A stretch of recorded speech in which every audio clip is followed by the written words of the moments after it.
Hey there, everybody. Welcome in to Sports Daily. Happy New Year. Glad to be back with you here on the airwaves, all over the place, all the ways you bring in the show. It is 2026, and it is one of those shows where, we have, quite frankly, too much to get to on a Monday. It's been a scattershot couple of weeks of when we've been on the air, but all signs point to a great new year in the sports world.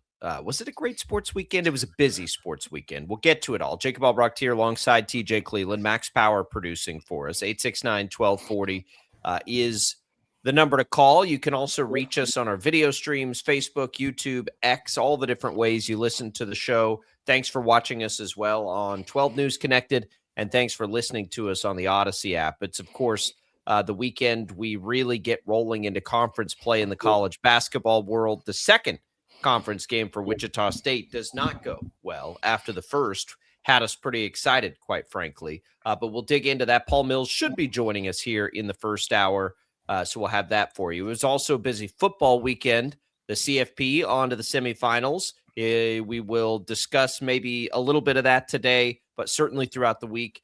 The NFL regular season is in the books, including, of course, for the Kansas City Chiefs. The playoffs are set. Travis Kelce talked after the game. We'll dig into all of that. Josh Briscoe, we expect sometime in the second hour. It's all what's on tap, brought to you by the Wichita Brewing Company, where you can drink Buffalo Sweat and help Buffalo right here in Kansas in January and February at all three WBC locations. A portion of proceeds from every draft pint of Buffalo Sweat Oatmeal Cream Stout will help support Maxwell Wildlife Refuge, WBC Pizza and Beer made here.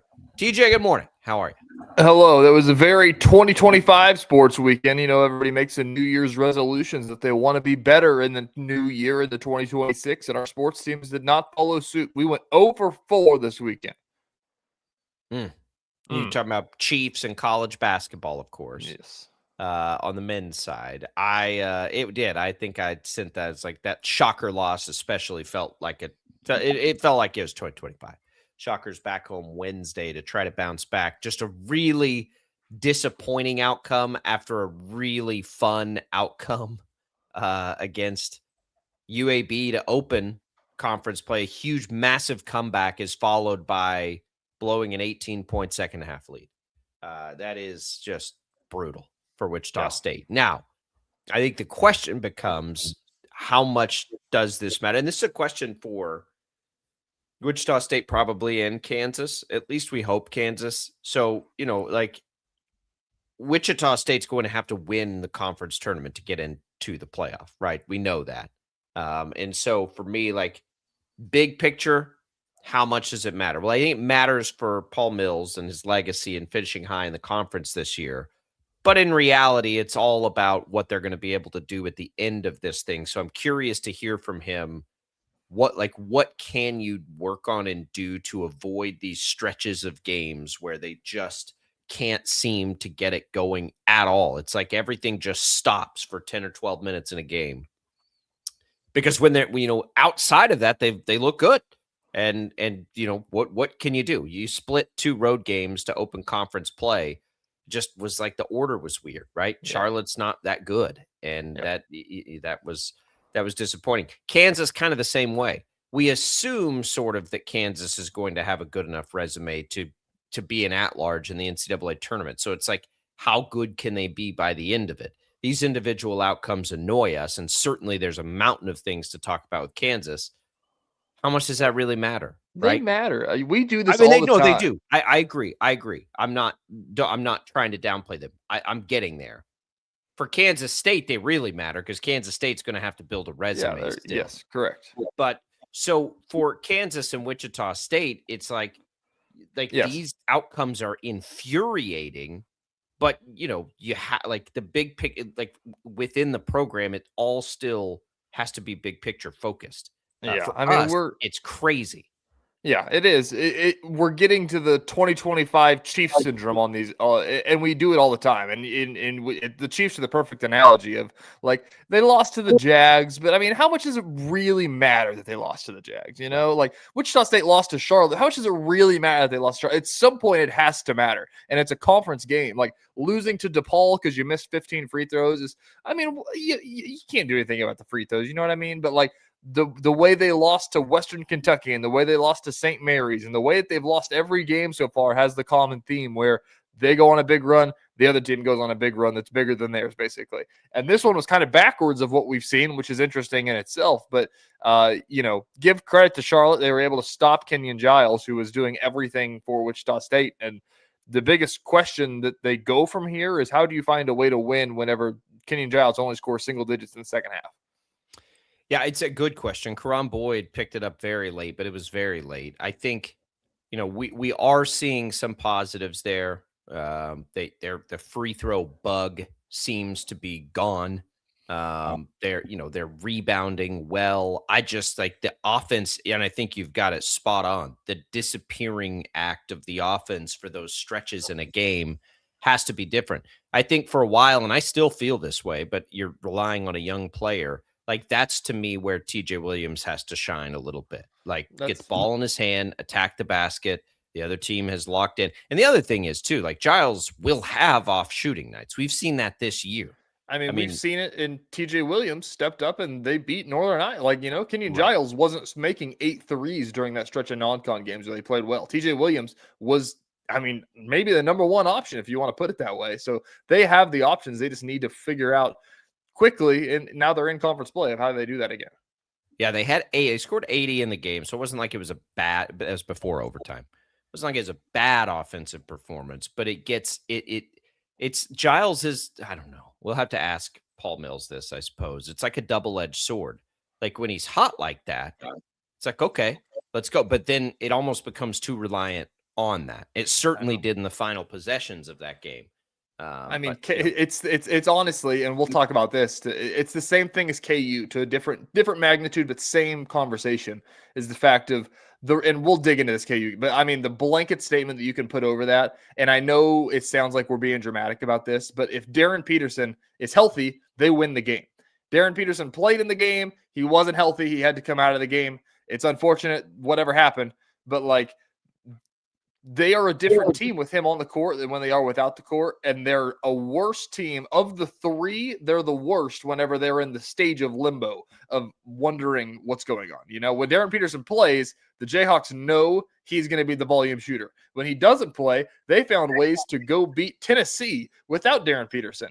They almost beat UConn without Darren Peterson. And then when they're in the limbo stage of is he going to play? Is he going to be able to go late in the game? Then it's like, okay, well, what do we do now? And like that's a whole conversation to get into. and we will. Rick says he's a Kansas fan and they just have to shut him down. It's not going to work. It's not fair to the rest of the team. It's been a bad investment and it's bad luck. I think there's a lot of KU fans feeling that way. It's bad I luck for sure. I think I think there's still time for them. I think they're going to have to get very creative. I do think there's a way to work through it. I don't think you just can turn down 23 points and whatever it was I know. in a half. It's still such an interesting conversation because every time he plays, there's no question that he's the best player in college basketball. Yeah, like it's like, well, that offense comes through. But we'll get into both of those. K-State probably a little less interesting this weekend in their loss against BYU. You feel the best about them, and they lost by double digits. I know. I don't know what people's expectations were for that. But we'll cover it all, plus the Chiefs, plus Travis Kelce. Try to get to some CFP. It is a busy day on Sports Daily. Stick with us.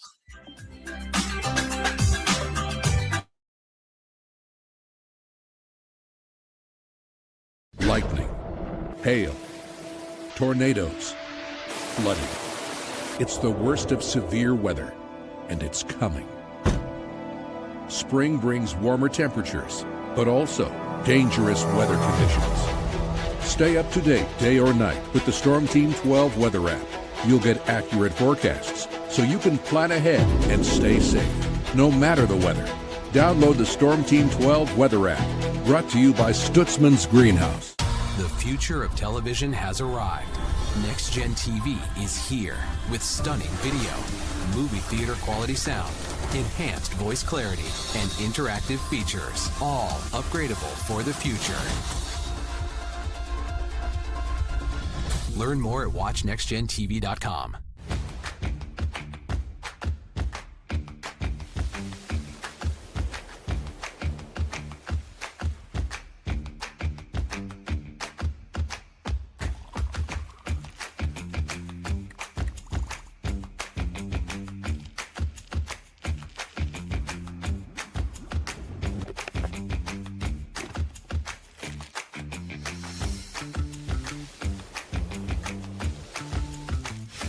The canvas of our imagination. They tell a story. Clouds affect the events of your day.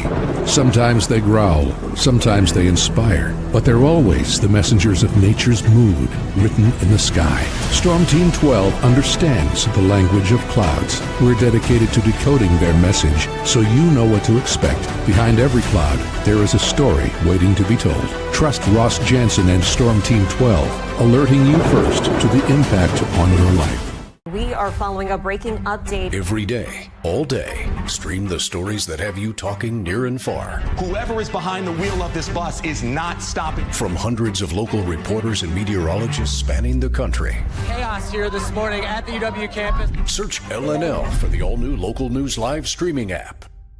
Odyssey is one of the most influential audio and entertainment brands in the nation. You already know Odyssey's iconic local radio brands in Wichita. But did you know Odyssey has the country's best collection of music, news, and sports brands? Odyssey is also a premium podcast creator, major event producer, and digital innovator. Odyssey brings people together across the country and right here in Wichita. Odyssey also delivers meaningful radio and digital audio results. Find out our story and impact at odysseyinc.com/Wichita. Make yourself known now. 31001 in traffic pursuit. Oh my God, here. Investigate TV Plus begins with real people.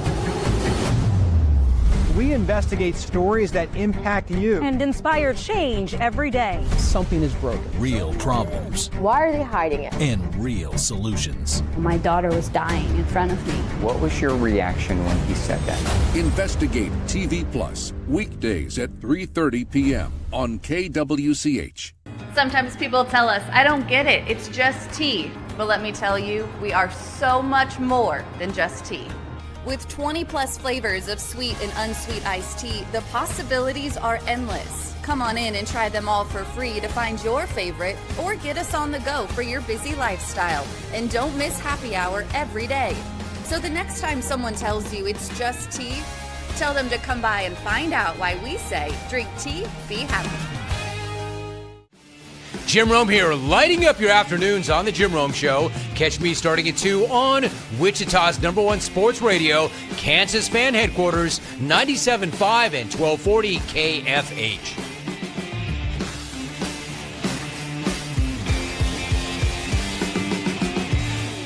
Mornings are busy. We're here to make your mornings better. We report the stories that affect you. 3 more hospital lies from contaminated apple juice just a day after the FDA issued a recall. We're here to make your mornings better. Closing east and westbound lanes of K96 for repairs. With 12 News, you're prepared for your whole day. Scattered thunderstorms across the state into the afternoon. Stay a step ahead with 12 News this morning on KWCH and KSCW.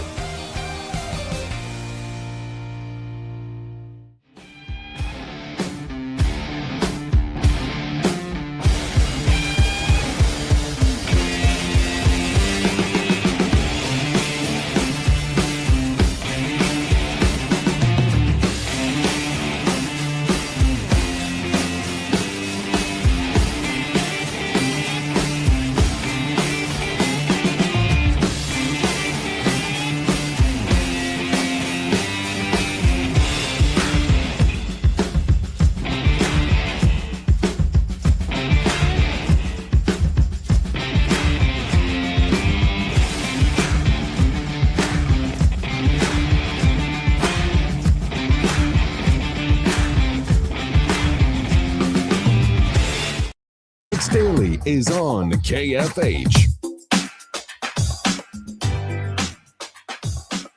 Welcome back in here to Sports Daily.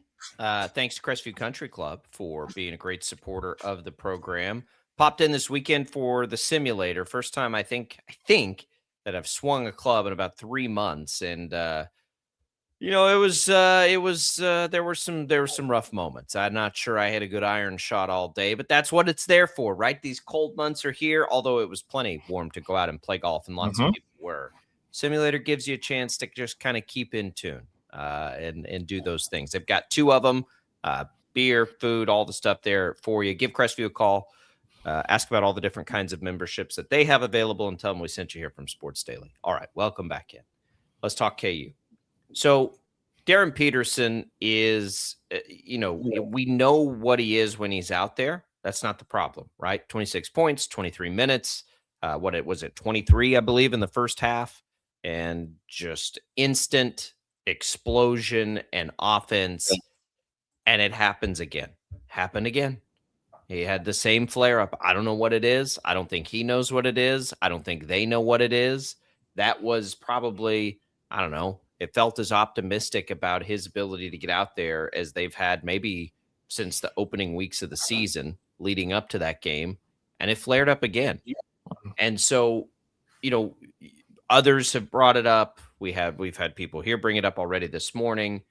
Are they better off without him? I would absolutely say the answer to that is no. They're not better off without him. I think what's going to become the challenge is, and I'd hope that they'd been able to figure this out leading into conference play, because this is what we've seen every game.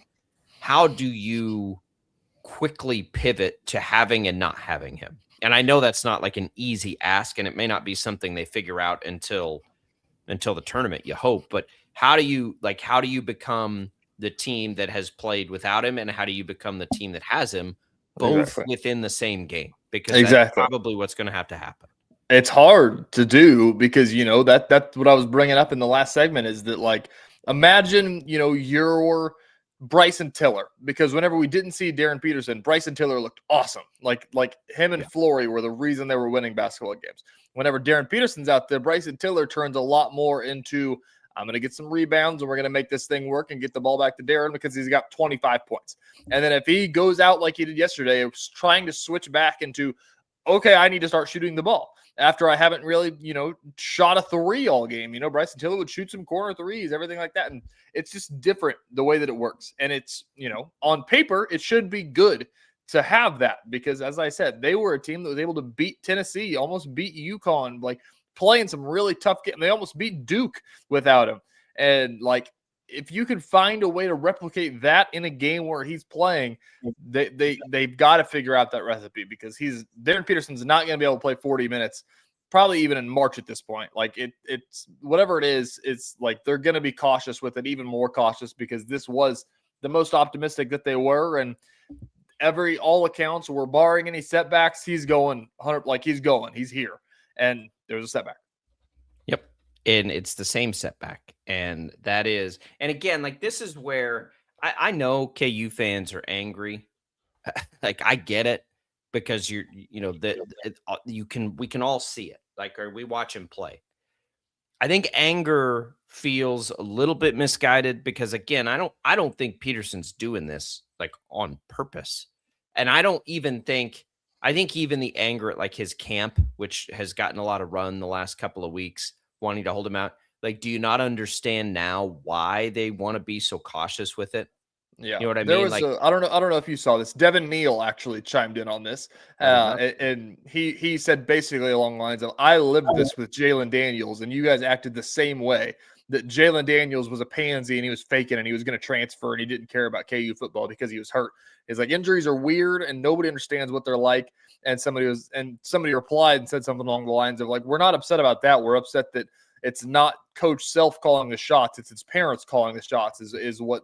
And he said, "Listen, guys, if I was hurt, I would hope my parents would tell them not to play me either. Like, you don't want to play hurt. That's what it is." And, I don't think, and the thing that, the conspiracy theorists and fans that just look and see how much money he's making to, sit on the bench because he's hurt, probably think that Darren Peterson's parents and him are going back under closed doors and like rubbing their hands together and like, yeah, like we got him, like hook, line, and sinker. Like, no, they're being cautious because they don't want their number 1 draft pick son to play hurt. And that's the hard part of this is they want to be cautious, and KU wants to be as cautious as they can. But at some point, you'd like to see him play a full game. Well, right. It's that, and the reality is like he's awesome. They're 10-4, despite dealing with this essentially in every game of this season. They have huge wins on their schedule. They are top 25 right now in the AP and every metric that you can look at. It's like, what is the expectation? And I think, the expectation with him there is very, very, very high. I think we've seen good things out of Kansas without him there, but Kansas is not winning a national championship without him there. So, like, which would you rather have? Would you rather have a team that is floating right around the top 25 that probably finishes, I don't know, 4th or 5th in the Big 12 and gets a bid into the NCAA tournament?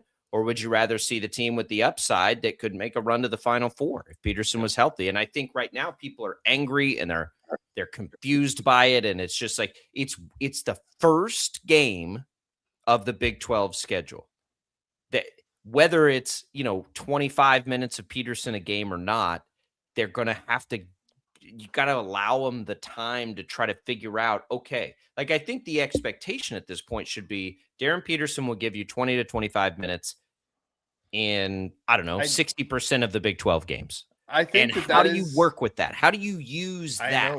Right. I think that's the expectation. And by all accounts of what Bill Self said after the game, and even in prior games, that's what they're going to do, is find a way to play him 20 minutes. And he said that after the game is that he was on a minutes restriction, and he played all of his minutes in the first half. Then it's like, I don't think that's, I have to think something happened to where he was going to play more. Like that's the weird part about this stuff. And I think that is where all of the emotion comes from the fans of, as we've said, like the messaging of all this stuff, it's just gasoline on a fire, basically. Like it's tough, and you can't have Bill Self go out there and just say, yeah, he's not going to play. I don't know. I don't know. Because they don't know, right? I know like, they don't know. I mean, would you rather have Bill Self go onto a post game press conference and just say, I don't know, guys, we're just going to try. We'll see what happens. And the other thing, like, if it was a glass slipper answer of, well, we'll pay him 12 minutes in the first half and 12 minutes in the second half. But it's not like it's not that simple. Like, they think he's good. I don't think his flare-ups are happening because he's playing, the 23rd minute of exactly. It's coming. It's and happening. If and how, as a basketball coach, if you've got a guy that has scored 30 points in 20 minutes of play, do you not just say, like, you want to keep going? Like, you want to keep playing? You know what I mean? Like, you've got to do whatever's going to give your basketball team the best chance to win. And if he's practicing in full and he looks good in the first half, you got to keep trying. Just say, okay, he's back. We're fine. Like, that's a conference game. You got to go win, and they didn't. And everything is now turned into this conversation again. And UCF's good, and it was on the road, and it was a tight game. And I thought that their fight to get back in it at the end there was impressive. There was definitely a moment where it looked like it was just going to run away from them, and it didn't, and they got it back in. I think, how do you flip a switch? How do you flip a switch if you're Kansas from having Peterson to not having Peterson? Because it really is two kind of different teams, and that's not a knock on anybody. It's just, it is what it is, right? To me, there's so much more upside, obviously, when he's there, but they did figure out a way to, to get things done without him. Okay. How can you tap into that within the same game? I think becomes, and I do think that they can, right? I think it's possible. I think some other players are going to have to do some things that they probably never had to do, which is take a step back and then immediately be ready to put on the, to punch the gas. That's what Melvin Council tried to do. Melvin Council looked great.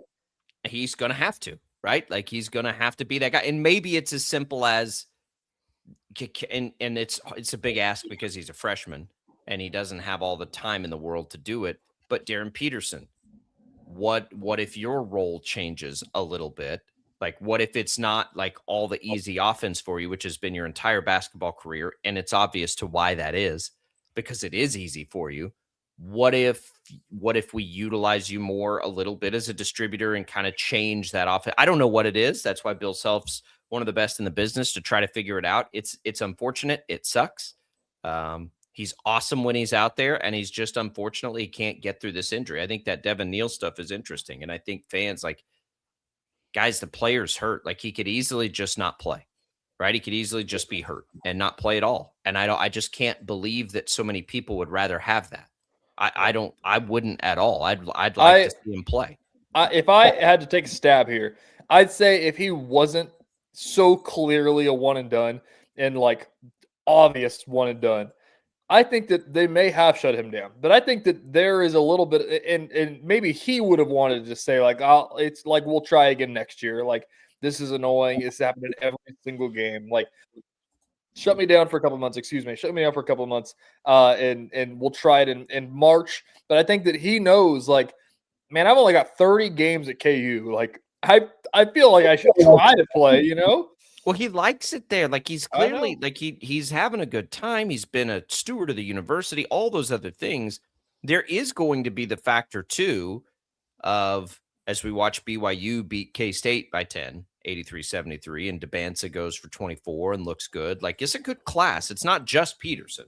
It's also a good class. And there's going to be, I would think, at some point, some motivation to just to be able to play through it on his end too. Like, I got to get out there and show everybody that I'm fine. I know. Like, that's the one thing, and we talk about it every week with Shreyas about, like, if you are the, I don't even know who's bad in the NBA this year, the number one pick, and you are looking at these guys, it's like, man, do I want the guy that played 35 minutes in every game or the guy that missed 15 and never played a full game? Like, obviously, Peterson's got the skills that he should be the number one pick, but like, I mean, we've seen this story so many times in the NBA. You think about Greg Oden as the guy that stands out like immediately. It's like, this happens so many times. Like, it's a risk that you may want to take because he's that good, and somebody will take the risk, whether that be at 1, 2, 3, or 4. Sure. Because they can just shut him down for a while. Exactly. Like, they're not right. They don't. But have for a guy, time for these guys, like the number one pick versus the number 2 pick is a big deal. And like, he wants to be the number 1 pick, and you'd have to think that like you have to show them that like, I'm healthy, like I'm fine, like this is a this is a stepping stone, and I'm getting over it. And when you get to the NBA, it's not going to matter because you can't shut him down. So that's the difference between taking him at number 2. Like, sure, whatever, I'll shut him down anyways. If you're taking him at number 1, though, over AJ DeBonsta, you're going to want to know that. I have to imagine, and I can't believe there's not more chatter about it. Well, because it's this is the other part that people like. It's way too early. It's January 5th, right? Like, it's frustrating if you followed along with it every week with a microscope like we have, because you're just trying to like wait. But the reality is, the NBA draft's not for 5 months. He's shown you enough when he has played to see it. Like, that's not the question. It's just, what is this ailment and can he get through it? The unfortunate part is now, like, all those stretches, all those very obvious stretches to shut him down and rest him up, those are all gone now. There is no more like obvious, oh, well, we got this nice 3-week break here before conference play, or, oh, it's, these games don't really matter. Oh, it's just a holiday tournament. I think we haven't even talked about that part of it. That may be one of the most frustrating parts of this as well, is the fact that they did shut him down for 3 weeks, basically. Like, right. He hadn't played in a month, and it still happened. Like, what is it that's and again, we're not sports daily doctors here. Like, we have no idea either. But like, it's just, want to pull your hair out type of stuff. It is. And nobody has the answer. Darren Peterson doesn't. Bill Self doesn't. His parents don't. Obviously, the trainers and doctors don't. And now it's just an adjustment period of, okay, why not just assume he's going to give you 20 minutes a game the rest of the way? Because that's kind of where I'm at. He'll give you 20 minutes a game in the games that he can play. How do you channel both versions of KU that we've seen this year within a game? That's the challenge now. And I know that's not easy. It's a challenge now, though, for the coaching staff. How do you get both versions of KU to play within the same game? I do think we saw it just a little bit toward the end of UCF. I do think they flipped the switch back. How do they do it? Right away.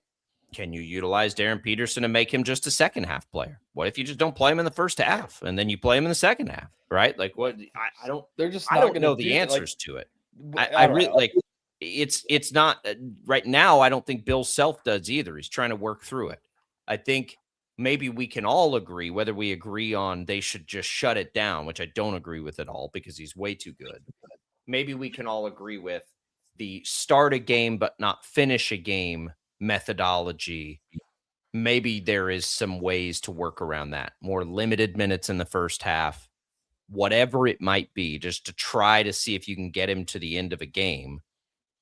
We'll find out. Their next game comes at home, comes against TCU. TCU showed us this weekend they're pretty good. The Big 12 is never going to not have a difficult game, and that's coming up next on tomorrow night, 8:00. It's the late window. Darren Peterson, all alone on ESPN, or will he be? Will he not play? We should find out that today. game. That's what I was going through, making a schedule for this week, and it's like KU TCU isn't really that hot button of a game, but it's like every game right now is what is they going to say in the post game, because you don't it's just an ever changing story. Then the games don't matter. The biggest story is going to be the biggest story every game now. Yeah, the games are going to matter. I mean, KU still does have to collect enough wins to make sure that they're safe. I'm saying more so that Bryson Tiller can hit a full court shot at the buzzer for the win, and the first question will still be, well, how's Darren Peterson feel after the game? Right. We've seen Melvin Council just go ham, and it's like, yeah. Oh, cool. But is Peterson good? Are we good there? It is. It's the biggest question, and that's what we're supposed to do.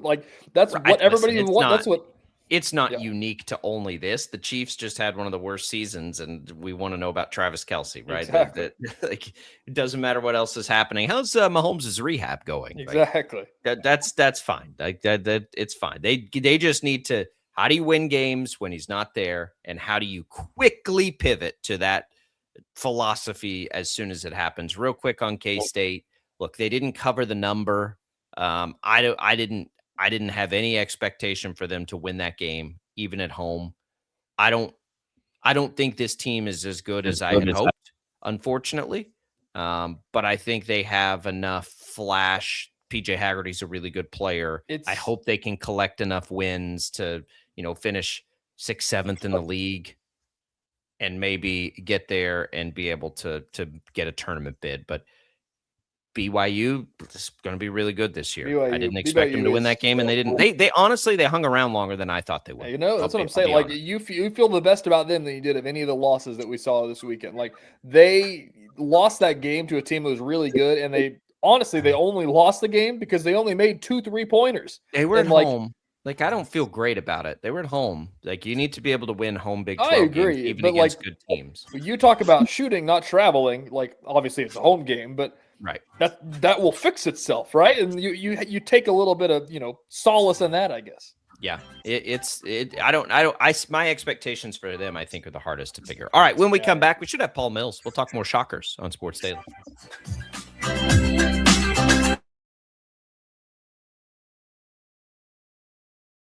Lightning, hail, tornadoes, flooding. It's the worst of severe weather, and it's coming. Spring brings warmer temperatures, but also dangerous weather conditions. Stay up to date day or night with the Storm Team 12 weather app. You'll get accurate forecasts, so you can plan ahead and stay safe, no matter the weather. Download the Storm Team 12 weather app, brought to you by Stutzman's Greenhouse. The future of television has arrived. Next Gen TV is here with stunning video, movie theater quality sound, enhanced voice clarity, and interactive features, all upgradable for the future. Learn more at watchnextgentv.com.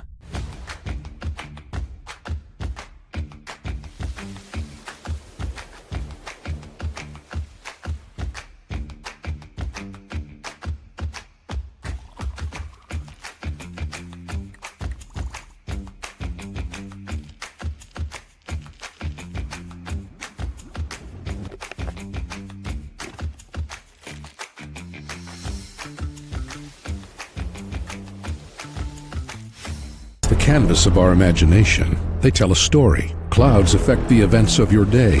Sometimes they growl, sometimes they inspire, but they're always the messengers of nature's mood written in the sky. Storm Team 12 understands the language of clouds. We're dedicated to decoding their message so you know what to expect. Behind every cloud, there is a story waiting to be told. Trust Ross Jansen and Storm Team 12, alerting you first to the impact on your life. We are following a breaking update. Every day, all day, stream the stories that have you talking near and far. Whoever is behind the wheel of this bus is not stopping. From hundreds of local reporters and meteorologists spanning the country. Chaos here this morning at the UW campus. Search LNL for the all-new Local News Live streaming app. Odyssey is one of the most influential audio and entertainment brands in the nation. You already know Odyssey's iconic local radio brands in Wichita. But did you know Odyssey has the country's best collection of music, news, and sports brands? Odyssey is also a premium podcast creator, major event producer, and digital innovator. Odyssey brings people together across the country and right here in Wichita. Odyssey also delivers meaningful radio and digital audio results. Find out our story and impact at odysseyinc.com/Wichita. Make yourself known now. 31001 in traffic pursuit. Oh my God, here. Investigate TV Plus begins with real people. We investigate stories that impact you and inspire change every day. Something is broken. Real problems. Why are they hiding it? And real solutions. My daughter was dying in front of me. What was your reaction when he said that? Investigate TV Plus, weekdays at 3:30 p.m. on KWCH. Sometimes people tell us, I don't get it, it's just tea. But let me tell you, we are so much more than just tea.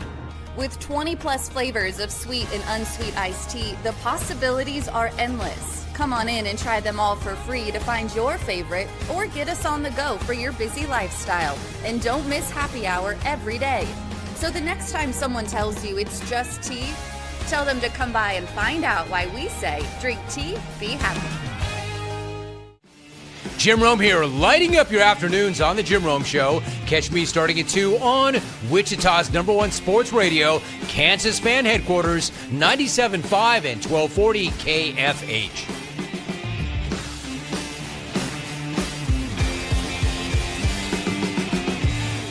Mornings are busy. We're here to make your mornings better. We report the stories that affect you. 3 more hospital lies from contaminated apple juice just a day after the FDA issued a recall.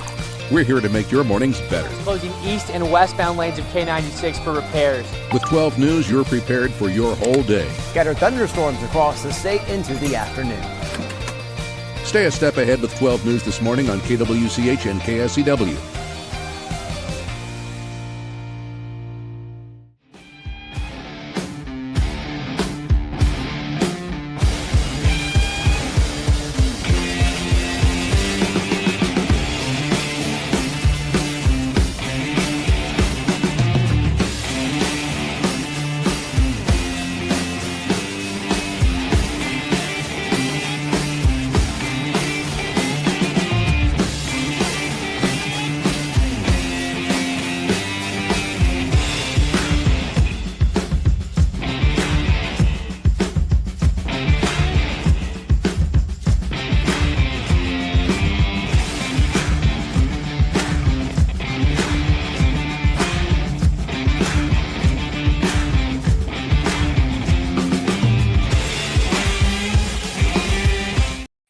Sports Daily is on KFH. All right, welcome back in, everybody. Thanks to Prairie Fire Coffee for keeping us fueled up this morning. Hopefully, everybody back in the groove here for 2026. It was a long holiday break. Everybody back getting into the routines. Wichita State head coach Paul Mills now joining us. The Shockers in the routine in some ways of conference play. It was always going to be, Coach, a tough way to start conference play with 2 road games. Boy, it sure looked like for a minute it was going to be 2-0. What a strange dynamic. You have the huge comeback in the first one, and then you guys let one slip away in the second one. How do you break all that down and decompress it now as you guys get to come back home? Yeah, you wake up the next morning and you figure out what the next right thing to do is. And, I know you use the word slip away. I mean, yes, but early leads in general don't mean anything if you can't defend and rebound. And it was our worst defensive performance on account of it was our worst rebounding performance. And just that we're better than what we showed. Obviously, we had a number of things that I tip my hat to the kid Mingo for Charlotte. Obviously, 26-10, and don't want to take anything away from his ability to play. And then Bonke, their 7'2" guy. But we knew going into the game what a tough pick and roll coverage that was. And then there was just a variety of things that kind of I would call it a stew of manufactured mistakes that need to happen in order for us to be on the wrong side of that game. They happened. There were, like, you can't foul 20 seconds to go up 5. You can't foul 94 feet. Stop the clock, give those guys 2 points. There's a lot of things that have to go wrong, and unfortunately they all did. And you go back, you realize that our destiny is in our hands. There's, I think, 3 teams right now that are 2-0. We would prefer to be the 4th. I think Tulane, missing Temple, and then Memphis, and then I think the rest of us are all 1-1. And so it's one of those things where you got to learn. We're happy to get back home. We need to win and do a great job and make sure we're doing the things necessary in order to win at home. Yeah, now that you do come home, you start getting into the teaching moments. I'm sure that there was a lot of tape shown and everything like that. In this game, just kind of going back to Jacob's original point, you're 10 minutes away from winning a basketball game, and then the perfect storm of 7, 8 things had to happen in order for Charlotte to be able to do what they did, and it happened that way. What do you take any positives away from what you saw out there, or is it more so as you get back on the court today or whenever it is to say, like, we got to be able to execute in these last minute situations? What is it that you're teaching here? Yeah, I mean, some of it is just a game management issue. With 3 minutes to go, you're up 7, and there were 2 times that one time we just came down and just shot the ball 4 seconds into the shot clock, and it's just like it's unnecessary. And you kind of have to go through and just manage that with guys. The fouling from 94 feet, we have a chance to go up 7 with under a minute to go. We get an offensive goaltend and the discipline that's required there. And so, we foul a 3-point shooter. I mean, and I'm not talking about the last play. And then again, there's some things that have to work in the other team's favor as well, from getting a call here or there. There's a number of things that have to work. So you go back and you learn from it, and you think about what's the next right thing to do.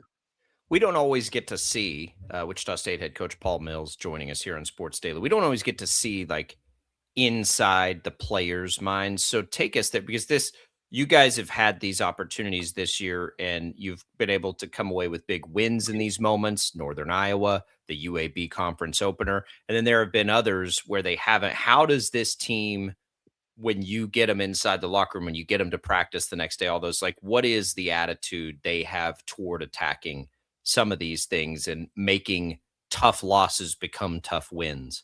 Yeah, to be honest with you, this group has been great. Like, I mean, you haven't seen much in the way of repeatable errors. Like, we're going to be defined by how we respond to things, and shots are going to go in. Shots are that they there's going to be making misses, right? And so we're not going to get caught up in that. Players don't always shoot it well. What we have to do is make sure we respond the right way. And I will tell you, this group has been great in their response and their approach and learning from those situations. Coach, I'm curious, as we are in January, we talked a lot about what, November basketball meant whenever nobody knows anything. As you gradually go along, I know you talked about this, of what each month is. To lose the second conference game, obviously there's a lot of goals for you guys that are still on the table. Postseason, talk about a conference, title run, potentially everything like that. There's still a lot of games left to play. How do you, as a, as a coach and a human, balance the thought process of like, these are must win, we got to do this in order to get to our goals, or it's just a game and it's January 3rd? Yeah, I don't think in terms of must win, right? Yeah. I mean, I just think it's phony if you begin to think of outcome. We're at the beginning of a year, people sit around and they choose goals, and I just think to myself, like, that is so fake. What you have to do is choose habits, and habits will determine whether or not you accomplish those goals. Just because you set a goal does not mean that it's happening. So what you have to focus on is what are the habits, and your habits are really a lifestyle. Like, how committed are you to actually doing these type of things? So I just get focused on the habits. We've got a ton of areas to grow. I know we're not even halfway through the season yet, and so this next game, Game 16, will basically mark the halfway point, assuming that all you do is play in the conference tournament. But we have bigger plans than that, so you're kind of mindful about all of those things with not only new guys but some young guys. You got a guy in TJ Williams, who's played all of 15 basketball games at this level, and very few of them, that's his fourth true road game. And so you just think through that entire process and how to manage all of that. But we're more focused on what are the habits, the things that we're doing on a day by day basis. And then the outcome will become the outcome, but the outcome is a product of the habits. It's interesting, Coach. You bring up TJ Williams. I was kind of headed here next. Kenyon Giles, 2 great shooting nights. But from 3 mostly, but his volume is high, and I'm sure you guys love it being high. What about when he doesn't make the shots, though? What is your preference if he's not hot? Where is the next? What is? And maybe this is too simple, but what is option 2? What is option 3? How are you seeing that come together, and what are you thinking about the rest of that offense? Yeah, it depends on the game. If we think that there's an advantage in the interior, then we'll play in the Yeah. interior. If we think it's out of a pick and roll coverage, and we think, hey, Dre and E-Man are really good here. If we think, hey, they're fanned out because they want to take away 3-point shooting, whoever that may be, probably, you're dealing with Mike and you're dealing with KG, then you're finding, and they're really hugged up on a perimeter or interior standpoint because they're afraid of the physicality, then you think downhill. So this is honestly game to game. I mean, we're top 6 in the country, 6th in offensive rebounds, so teams are mindful of that. But every team, this is probably true of every team. We're top 10% in the country in transition. We need to find more opportunities from an organic perspective in transition. So I just think that the options vary game to game. And sometimes you just, a particular player gets hot, and you kind of have to go to that in a game and find different ways to get them. If you go back to KG's 8 threes in the UAB game, 6 of the 8 are just in transition. They're just organic. And so some of this is just, even if a team is trying to do something and they're conscientious of a guy like that, you can still get guys shots simply by making sure you're playing with force. Coach, you're exactly right that the only thing that you can do after a game like that is kind of just get ready for the next one. And it's a team you're familiar with in the Rice Owls. What's it going to take to, bounce back on Wednesday night? Yeah, they have a guy in Trey Brodnick who's an experienced point guard, and then they put elite shooters out there. I wouldn't pay much attention to the Tulsa game. They had a bad night that particular night. The 6-point loss to Memphis is probably way more a recognizable team than what we'll see on Wednesday night. But again, we'll face a similar situation to what we faced at Charlotte. Just they don't have, their bigs aren't shooting as much as Bonke was, and the 7'2" player for Charlotte. but they do have terrific pick and roll, and then they can spread you out. So this will be a game to see what our growth is like from the Charlotte, just basically not defending the pick and roll very well to moving up here and defending Rice. It is the conference home opener. It is coming right at us. You can get tickets, GoShockers.com. It is a Wednesday 6:30 game against Rice, one of 2 home games this week. You guys also home against North Texas. Coach, give them hell. Let's see we can get some big crowds out to the Roundhouse and get ready for January basketball. We're pretty pumped for it. Jacob, TJ, thank you guys. There goes Paul Mills, Wichita State head men's basketball coach. 1-1 to open conference play. 2-0 would be nice, should be nice, but 1-1 with 2 games coming up at home. I don't know what to make of the conference still, TJ. Coach brought it up. There's a couple 2-0 teams and everybody else is 1-1. That feels about right.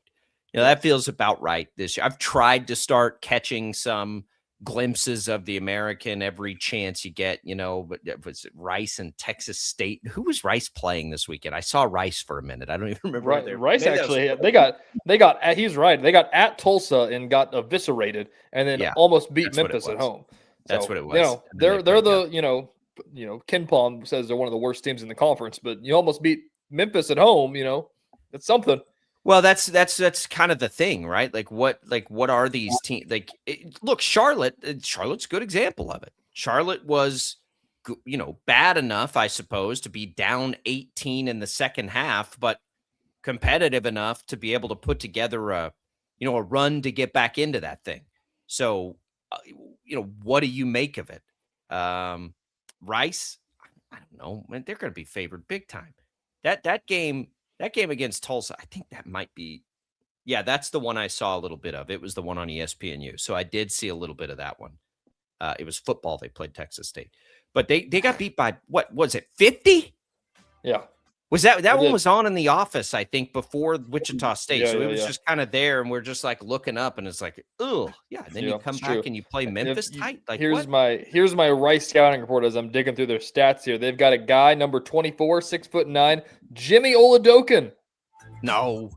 I hope they're related. Oladokin is I believe where that's at. Then you go home and play Memphis close to within 6. But that game's Wednesday night. We'll have much more on that tomorrow.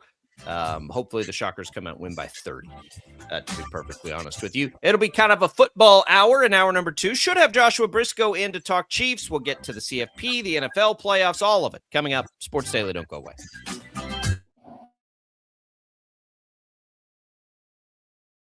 Lightning, hail, tornadoes, flooding.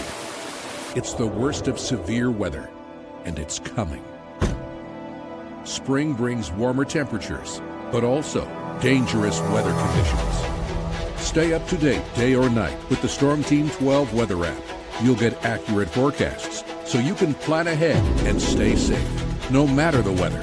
Download the Storm Team 12 weather app, brought to you by Stutzman's Greenhouse. The future of television has arrived. Next Gen TV is here with stunning video, movie theater quality sound, enhanced voice clarity, and interactive features, all upgradable for the future. Learn more at watchnextgentv.com.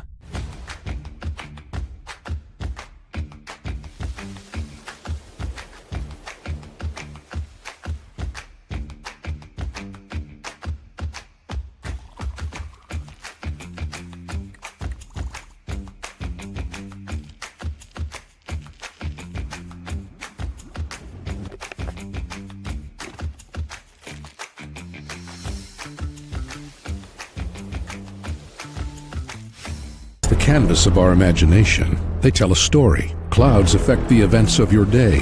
Sometimes they growl, sometimes they inspire, but they're always the messengers of nature's mood, written in the sky. Storm Team 12 understands the language of clouds. We're dedicated to decoding their message, so you know what to expect. Behind every cloud, there is a story waiting to be told. Trust Ross Jansen and Storm Team 12, alerting you first to the impact on your life.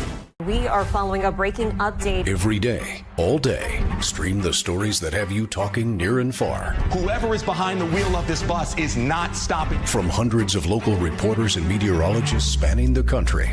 Chaos here this morning at the UW campus. Search LNL for the all-new local news live streaming app. Odyssey is one of the most influential audio and entertainment brands in the nation. You already know Odyssey's iconic local radio brands in Wichita. But did you know Odyssey has the country's best collection of music, news, and sports brands? Odyssey is also a premium podcast creator, major event producer, and digital innovator. Odyssey brings people together across the country and right here in Wichita. Odyssey also delivers meaningful radio and digital audio results. Find out our story and impact at odysseyinc.com/Wichita. Make yourself known now. 31001 in traffic pursuit. Oh my God, here. Investigate TV Plus begins with real people. We investigate stories that impact you. And inspire change every day. Something is broken. Real problems. Why are they hiding it? And real solutions. My daughter was dying in front of me. What was your reaction when he said that? Investigate TV Plus, weekdays at 3:30 p.m. on KWCH.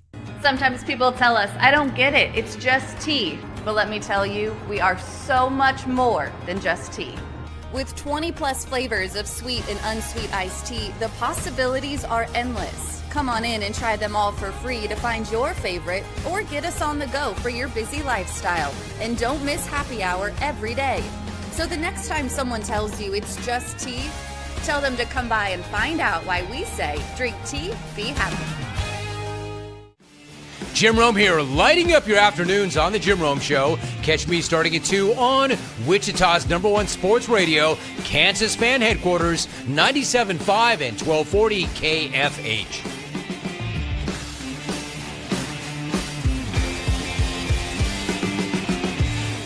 Mornings are busy. We're here to make your mornings better. We report the stories that affect you. 3 more hospitalized from contaminated apple juice just a day after the FDA issued a recall.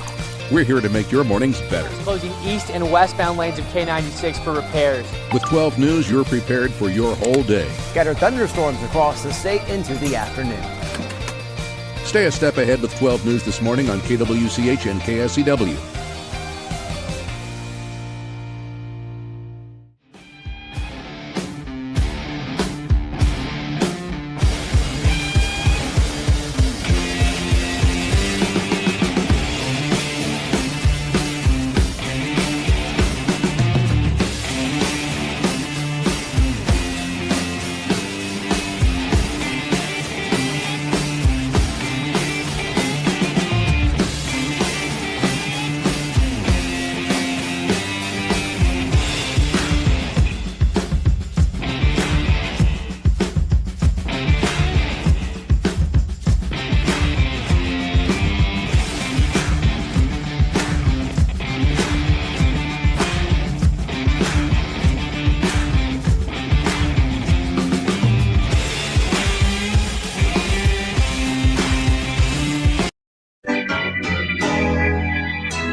Now, from Wichita's most listened to sports radio, 97.5 and 1240 KFH, this is Sports Daily.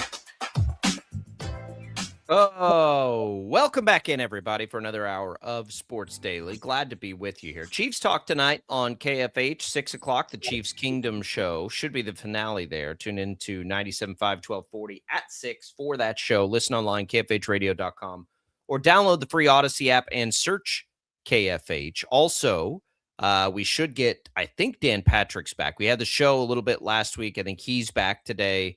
So you get that true Dan Patrick to Jim Rome, sports radio legendary block of programming right after we finish up being knuckleheads here on Sports Daily each and every day into the new year. So looking forward to that. That's coming up. We'll have football talk this hour. Certainly talk NFL, probably talk a little CFP. TJ's got his Royals hoodie on. Probably won't today get to the news that Matt Quattraro has been extended, but we'll get to that later this week, if not today. It's kind of a broader look at some things today as we make our way through. Whatever we do get to is on tap, brought to you by the Wichita Brewing Company, now featuring the Dub event venue at WBC Delano. Perfect for graduation parties, meetings, reunions. Visit wichitabrew.com to begin your booking at the Dub event venue at WBC Delano, where groups gather. Thanks to Paul Mills for stopping by. If you missed anything with Shocker head coach, you can go back and listen on the Odyssey app. Could you imagine, TJ? We came into this Monday, Shockers 2-0, 2 road wins in the conference. Like, it was all right there. It was all right there. I still can't figure out how they lost that game. Anecdote. I talked to Rachel about this in the office yesterday. I was back home on Saturday with my parents' house and just kind of casually watching some basketball, watched a little K-State, had the Shockers on, and then we left and went to dinner. And I was like, man, like Kenyon Giles is lighting him up. Like, he's playing great. And like, people are texting me like, Giles is nuts. Like, this dude is so good. This is so awesome. And then I just see my phone keep buzzing while I'm sitting at dinner. And it's like, man, Giles. And it's like, oh my gosh, Boyd. And it's like, oh my gosh. And I'm like, what? Are they winning by 60? What's going on? And then I looked. I'm like, they lost that game. I left and they were up by 20. What are you talking about? They lost that game.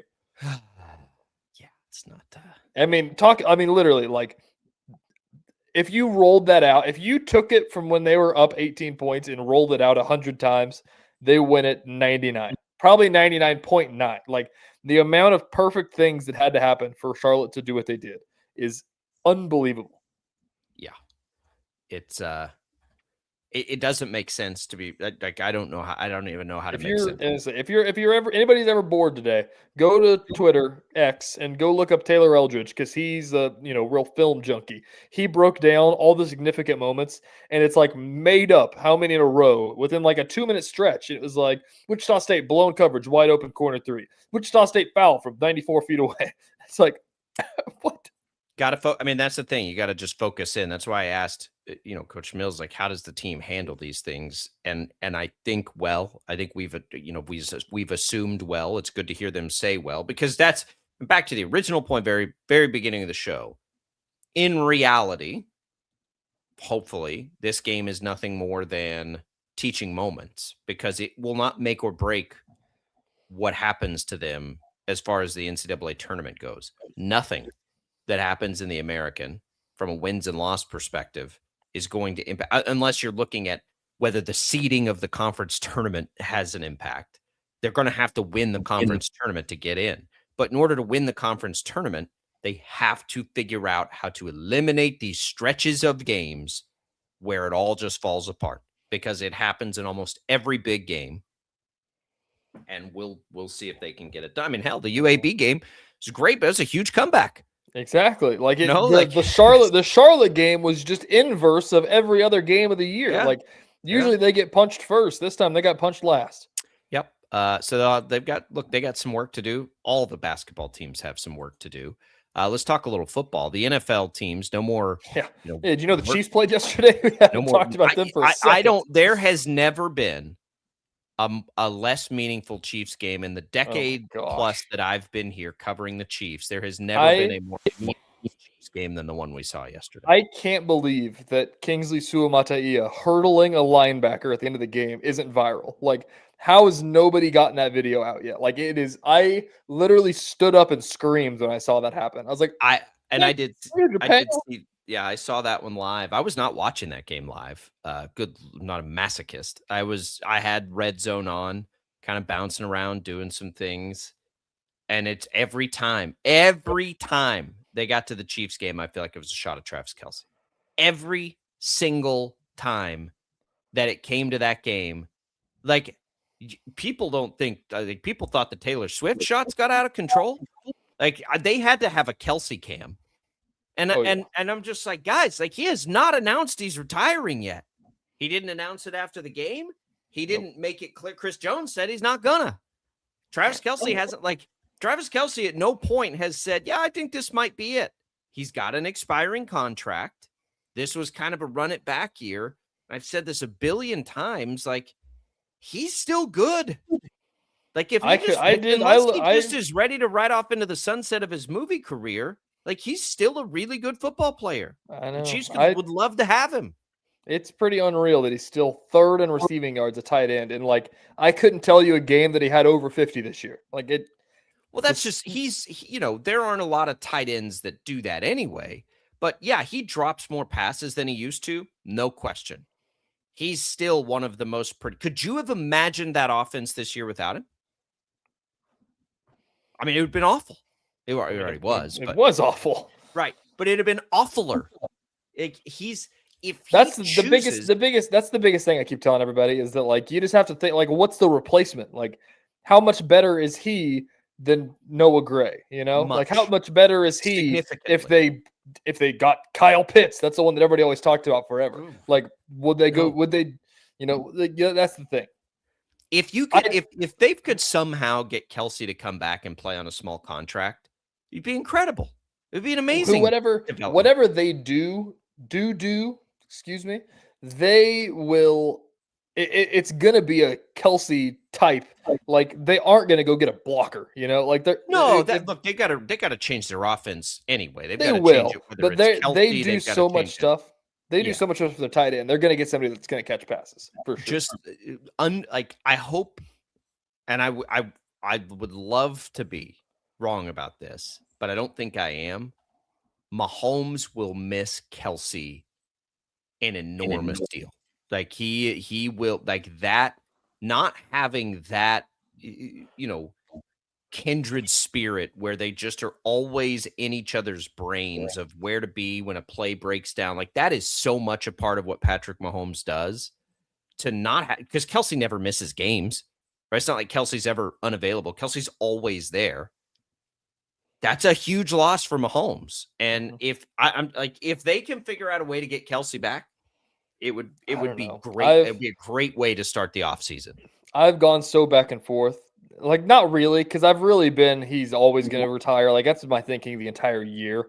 And, like, the way, if they were good, then I think that I would feel pretty confident that he would come back. But, like, it's a lot harder to come back from the first decision of coming back after you're losing the Super Bowl to the coming back after you just lost 6 straight games to end the year. Like, I understand the whole thing about a sour taste in your mouth, but, like, especially if Patrick Mahomes isn't going to be there in the first couple of weeks, maybe. Like, I don't think you can get him back after. Like, I don't think he's going to still. But I mean, his comments yesterday were the most that he's ever talked about it outside of the podcast, obviously, because he doesn't talk. Yeah. But like, I mean, his comments kind of make you think that the door is actually open and there is a decision to make. I don't think he knows yet. His brother, he and his brother love football as much as anybody's ever loved football.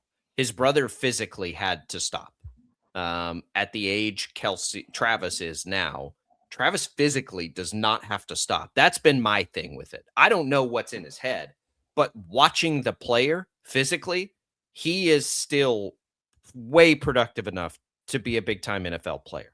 So it's not a physical thing with him, right? He can physically get it done. With his brother, it seemed to be. These guys love football. And I know Travis Kelce's 36 years old. We're watching Rodgers out there a decade older. And I know it's different positions, so that's not my point. My point is sometimes guys just love football and they don't want to stop doing it. Like, you only get to do this for so long. This guy loves football. He can still do it. You're just going to walk away from that? That would be hard to do. That would be really hard, because once you're done, like, that's it. You can't ever do it again. Ever. You can go be in movies and TV. You can go do that for the next 40. That career will be significantly longer than your playing career. You only, there's a timer on this thing. So physically, I think he's still good enough. I think it still makes sense for the Chiefs to have him because they have Mahomes. And if you can get him to come play for like a regular, reasonable contract, hell yeah, you'd want that back. Now the ball's in his court and he'll decide. I don't think anybody knows. I will say that maybe Mahomes. What's your lean right now? 60-40 retirement. 60-40 retirement. I'd say I'm about there, yeah. Maybe 70. But I think it's not a nothing for him to come back. Yeah. At all. All right, we'll come back. We'll ask Josh Briscoe what he thinks about it and the offseason and where to attack and all of those things. We return on Sports Daily.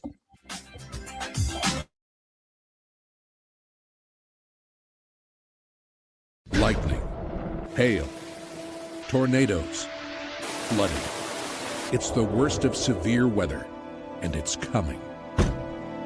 Spring brings warmer temperatures, but also dangerous weather conditions. Stay up to date day or night with the Storm Team 12 weather app. You'll get accurate forecasts, so you can plan ahead and stay safe, no matter the weather. Download the Storm Team 12 weather app, brought to you by Stutzman's Greenhouse. The future of television has arrived. Next Gen TV is here with stunning video, movie theater quality sound, enhanced voice clarity, and interactive features, all upgradable for the future. Learn more at watchnextgentv.com.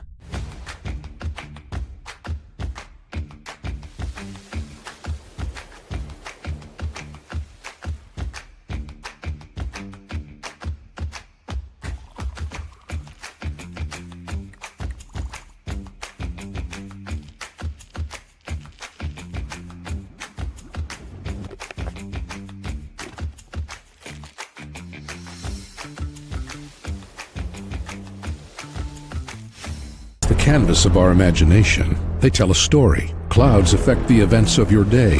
Sometimes they growl, sometimes they inspire, but they're always the messengers of nature's mood, written in the sky. Storm Team 12 understands the language of clouds. We're dedicated to decoding their message, so you know what to expect. Behind every cloud, there is a story waiting to be told. Trust Ross Jansen and Storm Team 12, alerting you first to the impact on your life.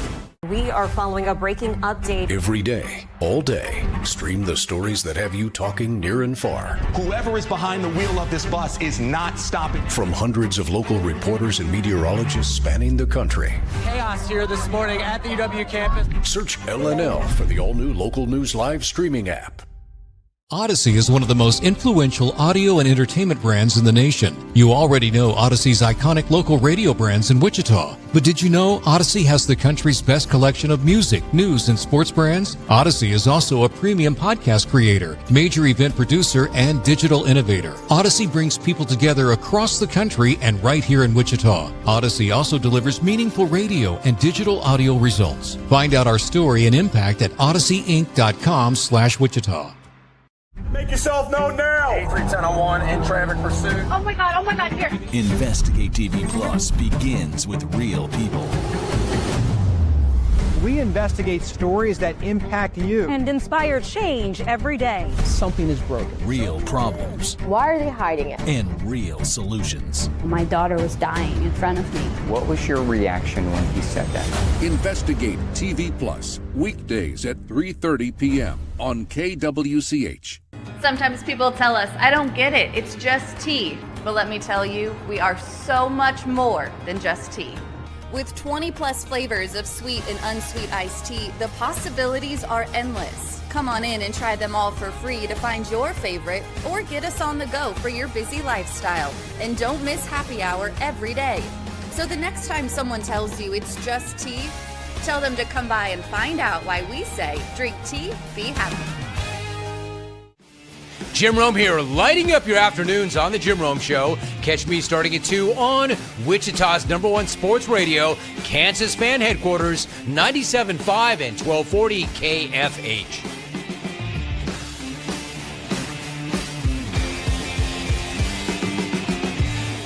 Mornings are busy. We're here to make your mornings better. We report the stories that affect you. 3 more hospital lies from contaminated apple juice just a day after the FDA issued a recall. We're here to make your mornings better. Closing east and westbound lanes of K96 for repairs. With 12 News, you're prepared for your whole day. Scattered thunderstorms across the state into the afternoon.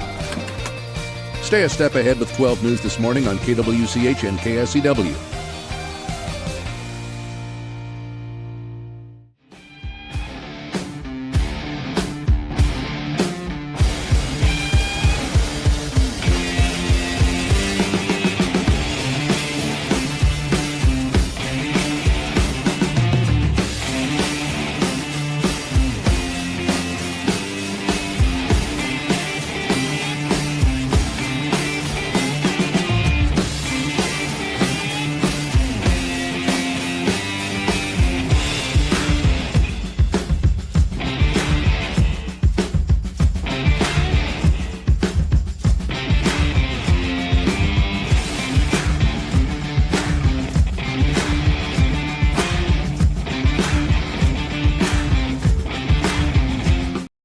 This is Sports Daily on KFH. And now, digging deeper with the teams you follow, it's another Sports Daily Insider interview on KFH. And we welcome you back in, and we welcome in Joshua Briscoe, Chiefs Insider, Chiefs Radio Network, at JB Briscoe on X. That's it. We were just in the last segment. I've been covering the Chiefs for, 11 or 12 years, something like that now. I don't know that I've seen a more meaningless game than the one we saw. So they did find a way to make it meaningful with the late long field goal and the draft position and the Kingsley Suamataia hurdle play. Like there was, the end was at least entertaining, but man, that game just like, I couldn't find it yesterday. I just couldn't find the motivation. I mean this when I say it. I really do. I can get worked up for preseason football. You give me a long off season, you give me training camp, and you give me a chance to see the rookies in the uniform for the first time. Man, I'm going to get there. I really am. I have done pregame and postgame shows for preseason games, for obviously heaps of regular season games. I can get there. Man, yesterday was weird. Yesterday was not beautiful football. Not a good way to keep the good vibes going for Chris Oladokun. Good for Shane Buechele getting him there and slinging it a little bit. But no, I think, and I know this is tough because myself included, nobody wants to end the season with losses to the Broncos and Raiders at the end of a year that was already deeply frustrating. So I am not telling any fans that they need to be happy that the Chiefs ended the season that way. But the fact that all of that frustration and disappointment led to the number 9 overall pick instead of leading to the number 11 overall pick, that really might be the difference between pick your draft crush being there and not being there. That 9, 10, 11 cutoff is looking pretty important when you kind of see where those players fall. So that was a silver lining. I wish I could disagree with you, though. I mean, I like to think I brought game day effort for pre and post game, but the actual game itself was not a terribly fun watch. The people kept asking me yesterday, how are you going to frame these highlights to make people not want to turn their TV off? I'm going to say, I'm going to give them no context and tell them it's the Super Bowl. It was a great game down the stretch. Defensive battle, let me tell you. Kingsley hurdling a guy is the coolest thing I've ever seen, by the way. We can't gloss over that. It is insane. We'll do a little bit of a post-mortem now that it is officially over before we dig into what happens next for the Kansas City Chiefs. I'm curious your thoughts. If I keep pulling out this, this analogy. If you roll this out 100 times, how many times did the Chiefs go 6-11 this year? Oh, that is kind of fun. I mean, you end the season on a 6-game losing streak, probably like 2 out of 100 times. I mean, that feels extraordinarily unlikely. The thing that I really haven't thought about it in those terms, so I'm thinking out loud here because I do think the end result in picking 9 and going 6-11 and all of that feels like a 10% of the outcomes kind of deal. I do think, though, it would be leaning a little bit too hard into the randomness to not also grapple with the fact that last year was also a 10% outcome. Last year was a 10% positive outcome. This might have been a 10% negative outcome. You include Patrick Mahomes tearing his ACL with a few weeks left in the season, and it's like, it's hard to come up with worse seasons than that when you're thinking about the future there as well. But I do think... I think the hard truth of the middle of the bell curve here was that the Chiefs were going to be a fringe battle for it playoff team that gets there and then maybe make something happen. But I think we watched this team over the course of this year enough that even at full health, we know where their deficiencies were. We know that I watched the ever-loving heck out of that Sunday Night Football game last night. And at one point, Chris Collinsworth mentioned, if the Ravens don't make the playoffs or if they make it and they exit early, it's going to be because they don't have a guy in the pass rush. And I was thinking, man, if the Ravens defense is getting those kind of disclaimers this last game of the season, Patrick Mahomes gives you a chance to win the Super Bowl by being on your roster. And they have coaches who have obviously been there and won it, what feels like now a lot of times. They had some of those pieces that gave me real optimism before the season. And obviously I thought they'd win the division and I thought they'd be a playoff team. No question about that. But I do think now with the benefit of hindsight, this is on the very low end of what could have happened this year. But I do think that they were The problems we saw were real, and they got unlucky. Might be the more concise way to say what I've been trying to say for the last several minutes. Yeah, look, I think that's fair. And I think it's also fair to say the problems have been real for a while and they got lucky. Yep.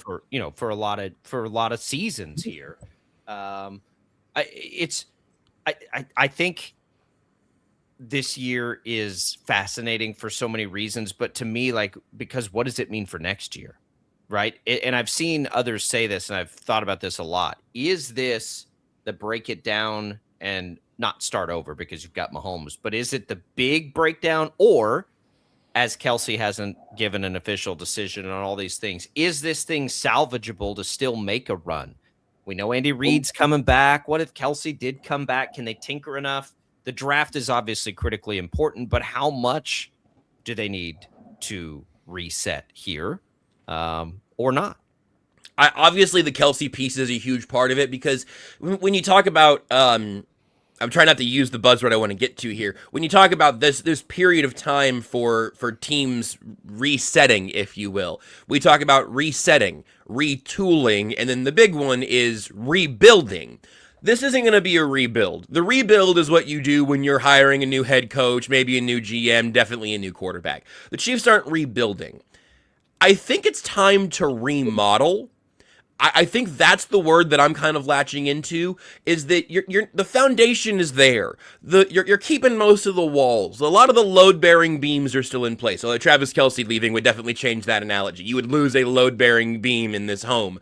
But ultimately, I think it's time to remodel the bathroom. I think it's time to remodel the kitchen. You love the house, and several of the rooms are perfectly fine as they are. You got the offensive line remodeled last year. You just need all the pieces to show up next year, and you're going to be just fine on the offensive line. But I think that there needs to be some remodeling where the running back room is going to look very different. Are the coaching staff turnover that we've talked about, are those changes going to happen? What is the wide receiver room going to look like? I think there is talent in that room. There's also a lot of guys not under contract in that room. They're going to have to make a big decision about Rashee Rice one way or the other here pretty soon. So I think that's the headspace that I'm in, where you do need real tangible changes and evolutions here. But I think to say it's anything more than a retooling or a remodeling is forgetting who the quarterback and the head coach are. So I do think it's going to be certainly an attempt to remodel on the fly and be there at the top of the division for next year. And the Chargers had a very impressive year. Here's a hot take for you guys in our final chat of the 2025 season. I'm more impressed with what the Chargers did this year than I was what the Broncos did this year, because the Chargers just got there without their two top shelf elite offensive tackles, and they did it with a lot of the year without all three of their top three tackles. And I'm just counting the days until the Broncos have a disappointing playoff exit, even with the first round bye. I just couldn't believe in anything less. So all that to say that the division is a lot better, and that's going to hold. What Justin Herbert has shown and what Harbaugh has done for that team, that's real. The Broncos are going to be annoying. I just don't think they're going to win anything meaningful. But I do think that they intend on being right there back in the mix next year. I think that is reasonable, too. I want to dig deeper into the Travis Kelsey conversation, because yesterday it was really the only thing that made it nationally relevant, as we had the Kelsey cam on for the entire game we just brought up in the last segment. We saw more Travis Kelsey than we ever have in a football game yesterday, because nobody knows if it's his last one or not. He talked about it, and it felt like it was the first time that he's truly not giving you the buzzword retirement answers. And, the way that he spoke about it makes you feel like I don't think he knows what he's going to do. I know it sounds kind of crazy, and I kind of roll my eyes a little bit when Andy said at the podium, I know we just haven't talked about it. Kelsey, what is his contract up? It's I don't think Andy Reid has an answer from Travis Kelsey, to be clear. I think I'm with you. I almost have to believe that Kelsey's telling the truth when he says, hey, man, I'm going to figure it out now. I am singularly focused through this football season. I am playing as if I will have no regrets if this is how it ends for me. I'm paraphrasing now, of course. But I'm going to play as if this could be the end, because I want to put my best effort out there anyway. And this is this is a huge stretch of a metaphor. But I was doing the post-game show last night like it's the last time I'm ever doing post-game, because you just don't know. You just don't know what the future holds. You want to put out a good effort. If you're not, you go, all right, well, this is the end of a chapter at least. This is at least the end of the 2025 season. So with all of that out there, I do think it's interesting how hard Chris Jones has just leaned into like, no, he's coming back. I don't know, but he'll be there. And Nate Taylor of ESPN and one of my co-hosts over on Only Weird Games, he talked.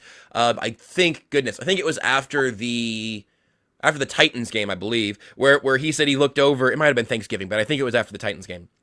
In the locker room, he looked over, and Clark Hunt was talking to Travis Kelce in the locker room, and Nate was obviously, in the way that only he can, kind of filling in some of the gaps and being like, Travis, you love this, right? You'll miss this if you don't play next year. Come on back.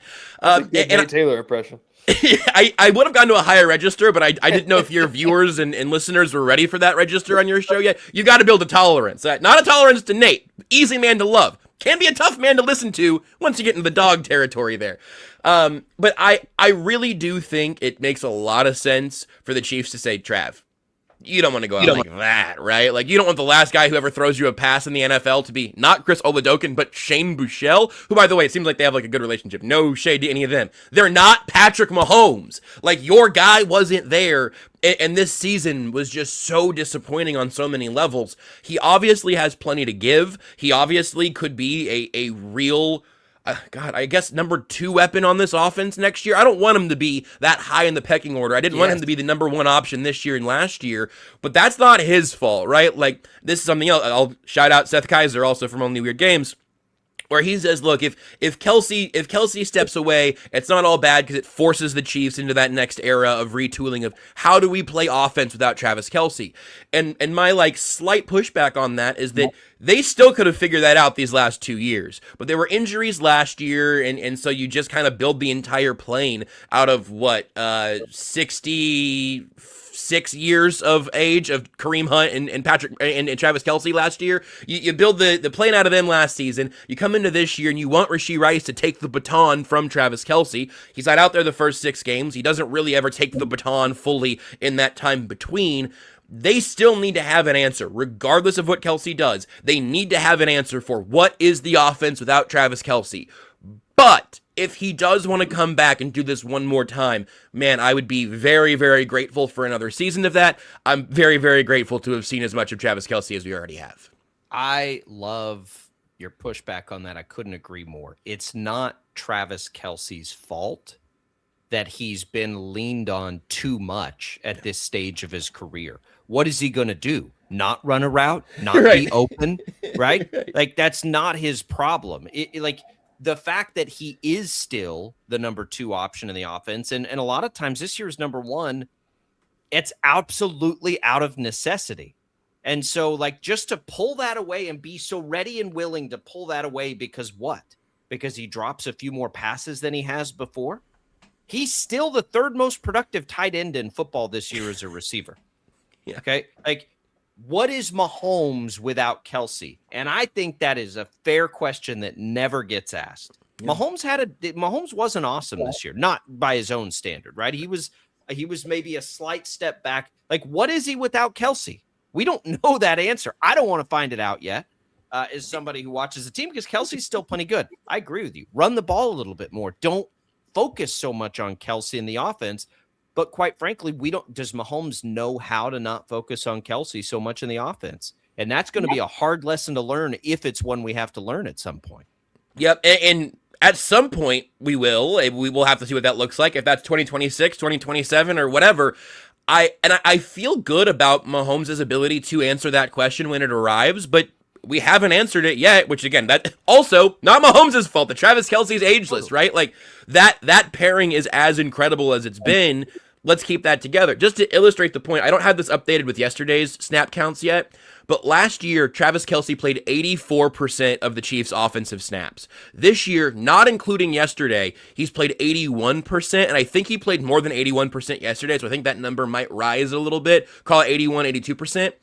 Those were the highest highest percentages of snap counts he's had since he played 82% in 2021 and 86% in 2020. He's in the 90s before that. But last year was a workload increase over the last 4 seasons prior. And again, that's out of necessity, but that would have still been necessary without him. And they don't win the Super Bowl, or excuse me, they don't get to the Super Bowl last year without Travis Kelce.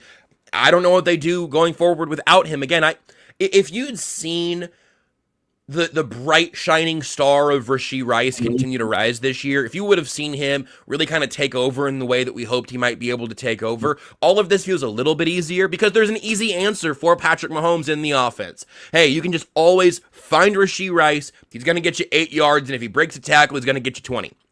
Hey, Xavier Worthy, if you find him down the sideline, you're going to have chunk plays at your fingertips as often as you find him. Hey, Tyquan Thornton looked pretty good. Same offer to him. But ultimately, none of those things, Hollywood Brown in the intermediate, none of those things came to fruition in the fashion that you would have needed to see them to really believe that you're ready for the post-Travis Kelce era. Josh, we're going to talk a lot in the coming months up until April, and I'm sure we'll talk to you about it one time as we get ready for the draft. But in the 3 minutes we have left in this segment, are they taking a running back or a pass rusher or something else? I've got a couple chips on something else, TJ. I have been a wide so receiver we're hanging up right now. I'll talk to you guys later then, I guess. I knew it. No way. I knew he does. Carnell We haven't spent enough time together yet, Jacob. I always want another wide receiver.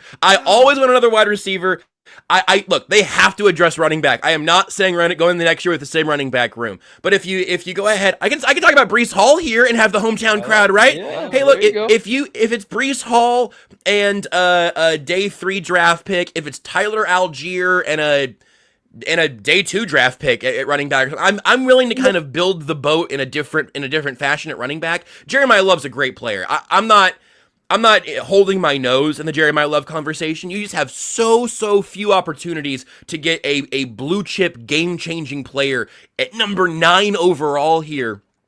And if either of those 2 wide receivers are there, or I think either of those top 2 pass rushers are there, that's where I would go. And frankly, I might actually go pass rusher over wide receiver, but I am so interested in the specifics of these players. And I've got months of catch up to play here as well.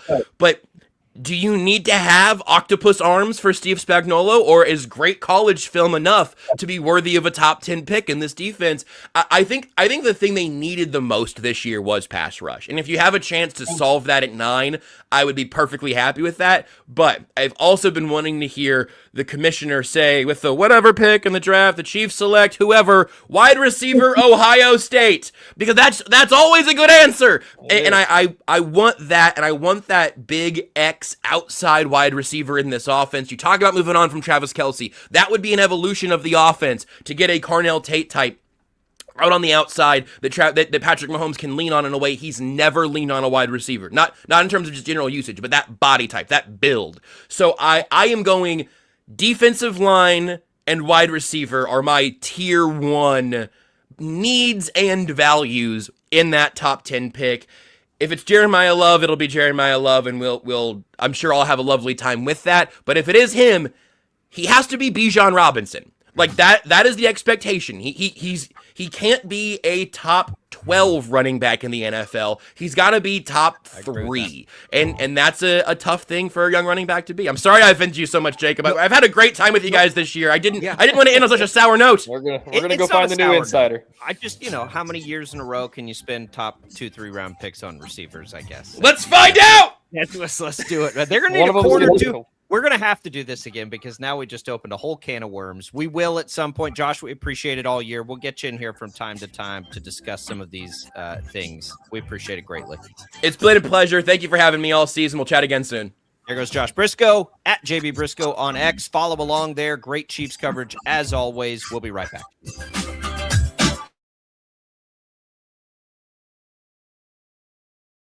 Lightning, hail, tornadoes, flooding. It's the worst of severe weather, and it's coming.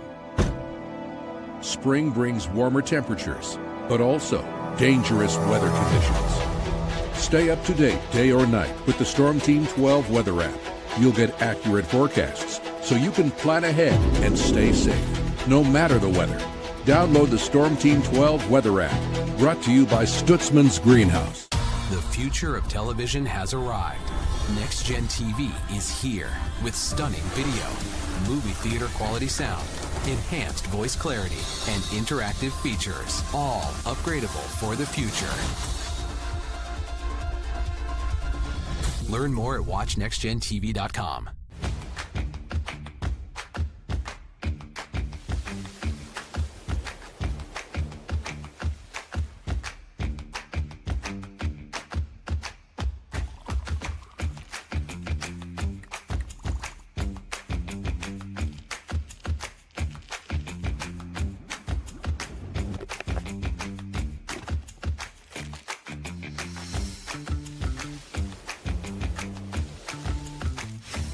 canvas of our imagination. They tell a story. Clouds affect the events of your day.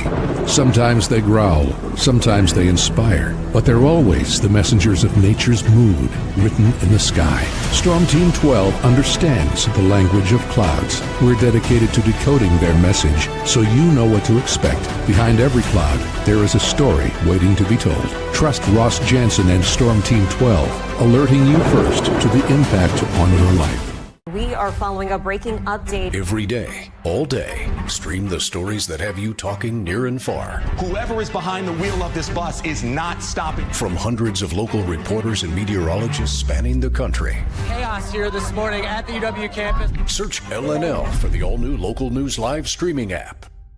Odyssey is one of the most influential audio and entertainment brands in the nation. You already know Odyssey's iconic local radio brands in Wichita. But did you know Odyssey has the country's best collection of music, news, and sports brands? Odyssey is also a premium podcast creator, major event producer, and digital innovator. Odyssey brings people together across the country and right here in Wichita. Odyssey also delivers meaningful radio and digital audio results. Find out our story and impact at odysseyinc.com/Wichita. Make yourself known now. 83101 in traffic pursuit. Oh my God, here. Investigate TV Plus begins with real people.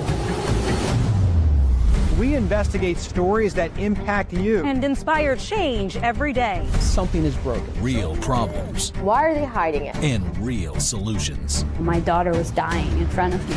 What was your reaction when he said that? Investigate TV Plus, weekdays at 3:30 p.m. on KWCH.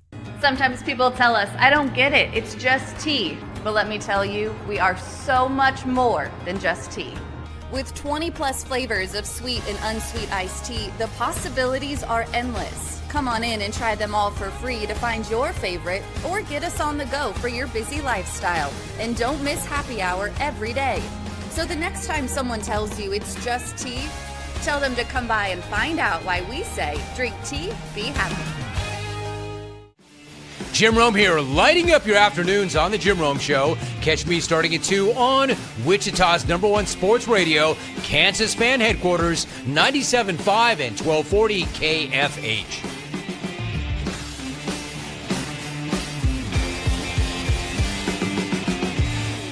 Mornings are busy. We're here to make your mornings better. We report the stories that affect you. 3 more hospitalized from contaminated apple juice just a day after the FDA issued a recall. We're here to make your mornings better. Closing east and westbound lanes of K96 for repairs. With 12 News, you're prepared for your whole day. Scattered thunderstorms across the state into the afternoon.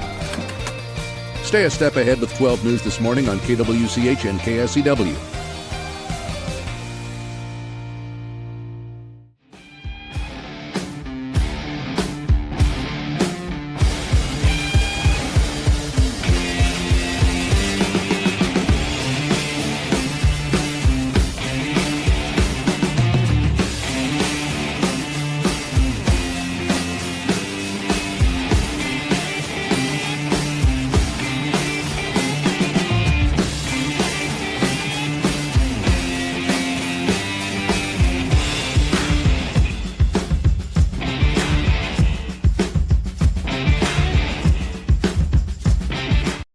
On KFH. All right, welcome back in, everybody. It is Sports Daily. We'll start the new year with a free cup of iced tea from HTO. You can do that right now. Text the keyword tea to the short code 20357. You can enter once per day. Message and data rates apply. Launching today, the new pistachio latte. I have not tried it yet. Is it green? The theme is green. I don't know. I have not tried it yet. I don't think so, but I bet it's delicious because pistachios are delicious. And then there is a new tea flavor coming next week. I think everyone will be excited about. But you can get your hands on a free tea. Again, that short code is tea. That keyword is tea. That short code is 20357. You can enter once per day. Good luck, everybody. Oh, man. There's going to be so much to get to with the Chiefs in this offseason, and we'll have lots of time to have it, far more than we normally do, a month more than we normally do. We appreciate Joshua Briscoe's visits all year long. We'll get him in a little bit in the offseason to discuss some of these things. The beauty of pick 9 and the beauty of that Daniel Carlson 60-yard field goal is pick 9 gives you a chance at a really good player. And while I would prefer them not go a receiver again, if Jamar Chase is sitting there, I know. you know what I mean? Like, it doesn't like getting that high in the draft, which even as Mahomes got hurt, seemed like a little bit of a pipe dream, right? That they would be able to get that high into the draft. You really just the most important thing is to not screw it up, right? You haven't had a chance to take your Mahomes, Kelsey, Jones, whatever, Creed, Humphrey, Trey Smith. Like, it has to be that kind of hit, whatever it is.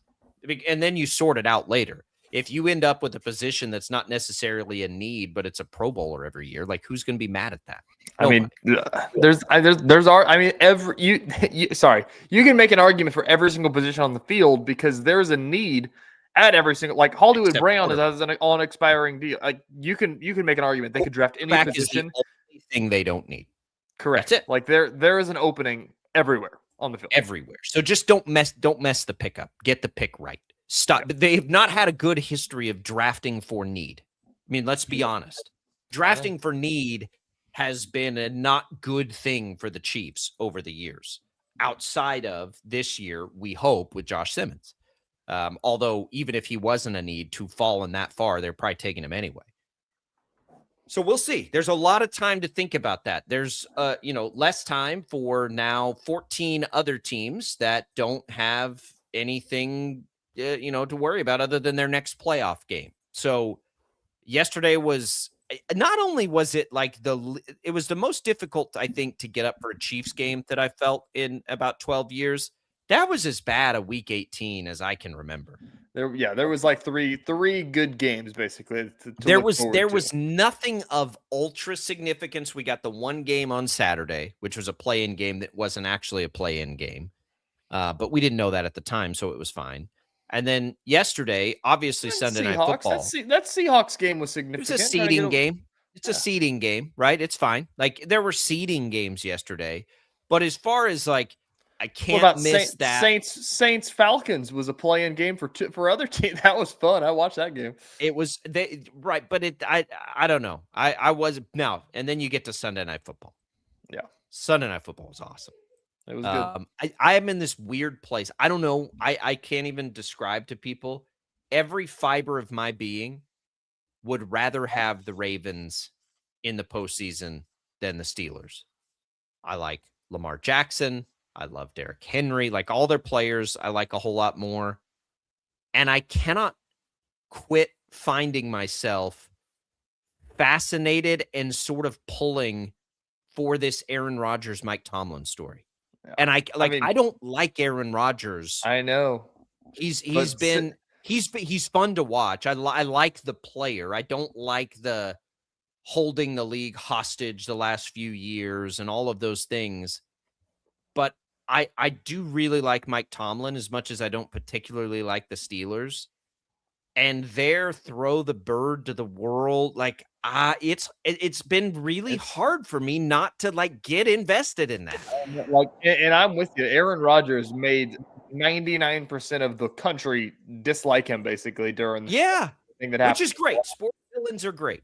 Yeah, everything that's happened over the last, half decade with Aaron Rodgers has made the country kind of turn on him. And then this year, you're like, oh, I got to watch another year of Aaron Rodgers. He's going to the Pittsburgh. What's this going to? And then, like, you see the video of him last night of, like, doing the post-game interview with Stark and then, like, walking to the locker room. And he's, like, grinning like a little kid. And you're like, man, I'm kicking my feet. This is awesome. He's 42 years old. He's going to the pool. This is cool. Like, I'm rooting for Aaron Rodgers. Like, it has been a 180 of emotion about Aaron Rodgers. And like, I am with you. I think that like the casual fan is going to be pulling for the Steelers because they want to say, can Aaron Rodgers do this again? There's no way, right? He's 42. And he is. And here they are. And he making big plays yesterday. That game last night was stupid. Missed extra point, missed field goal.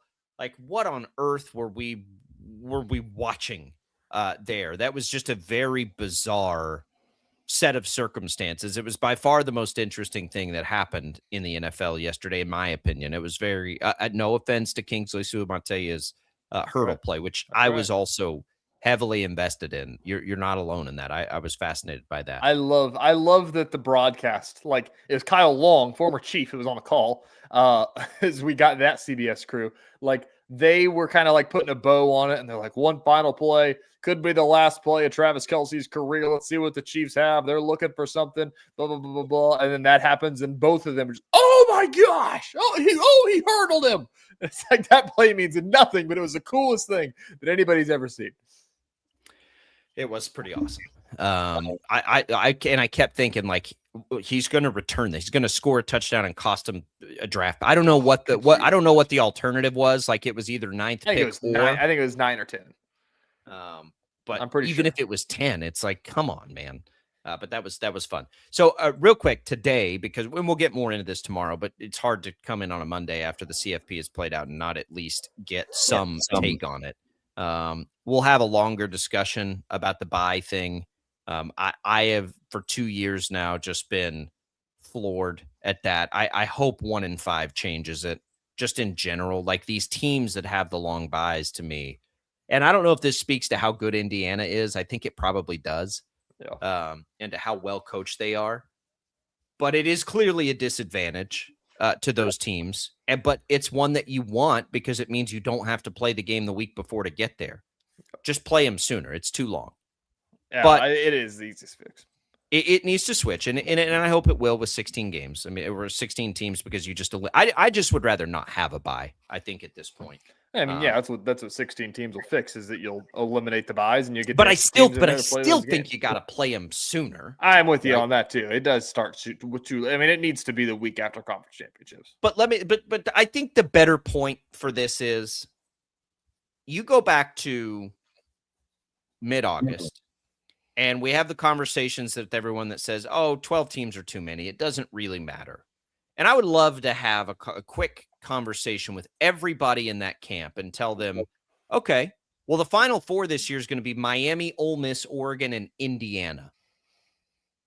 You kidding me? I mean, I understand the argument. I mean, not that argument, but there is an argument. Of the 4 teams would not have been there. I know, but there's an argument to be made about, like, man, like, you let Miami get beat by Louisville and they're in your Final Four, like, at what point, like, yeah, they earned it. I mean, they did, based on how it is now, but I mean, it really I don't know what the word is, de-incentivizes the regular season. It does not in the moment. Think about that exact same philosophy in any other sport that you watch. I know. We were just saying how interesting it is that the Steelers are in. I know. Yeah. I mean, was Sunday Night Football less interesting because no, we don't do that with any other sport. We pick the one where nobody plays anything close to the same schedule, where it's the most exclusive to get into the playoff to begin with. We pick that one to say, oh, well, but the regular season doesn't mean as much. None of these teams played the same teams. It's hard. It's just I don't know. I'm with you, but I think that there is a legit argument to be made on the fact of, like, and it's different. I agree that every other playoff doesn't follow that same standard, but in a sport where there's 130 teams, like, it had, like, well, the answer to that is to expand it to even more playoff teams, which I get. Nobody wants it. Also, I know, but it also gives the chance of, like, K-State could have, Texas Tech's a bad example because they were in, but who did BYU lose to? I don't even remember. KU last year. BYU was going to be a playoff team, and KU had the opportunity. They went to Provo and beat them and knocked them out.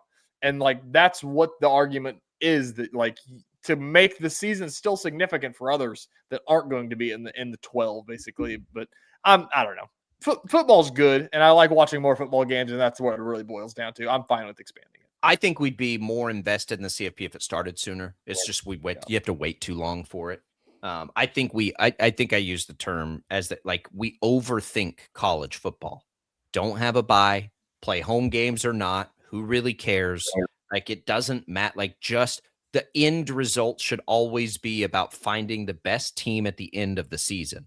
not who was the best team in week 8, not who was the best team in week 1, who is earned and become the best team in college football. We have chances to see, Indiana's kind of wire to wire had a case, right?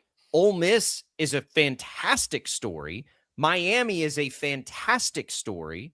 Oregon's there. Oregon, I don't know if Oregon should be the favorite in this thing because of the experience, but just look at these 4 teams and all the different paths that these teams have taken to get to this point, and let it remind you that getting to a championship comes in all kinds of different ways. And in every other sport we watch, including other college sports, including college football at other levels, we let this thing organically happen, and we have these great stories develop over time. We have limited ourselves forever in Division I college football of giving ourselves these incredible stories to get to a championship. And I'm very glad, as sad as I am that the Big 12 is not represented in these final 4 teams, I'm very glad that we have 4 teams here. One of them, if you polled 100 insiders, those insiders, I'll bet you 90% of them had one of these teams being in the Final 4, and it's Oregon. That's it. Maybe Ole Miss if you had an SEC hump. What are you talking about? Indiana's the best team in the country. No, I'm saying before the season started. Before the season started. Not late in the season. Indiana's a wagon. Indiana's clearly the best team. I'm talking about back in August, if you have that question. Oregon would be the only one. And it's awesome that we've allowed ourselves a chance to get to these 4 teams. We'll talk more about it tomorrow, though. We just wanted to get that in before we ran out of time today. We got one more quick segment coming. Don't go away on Sports Daily.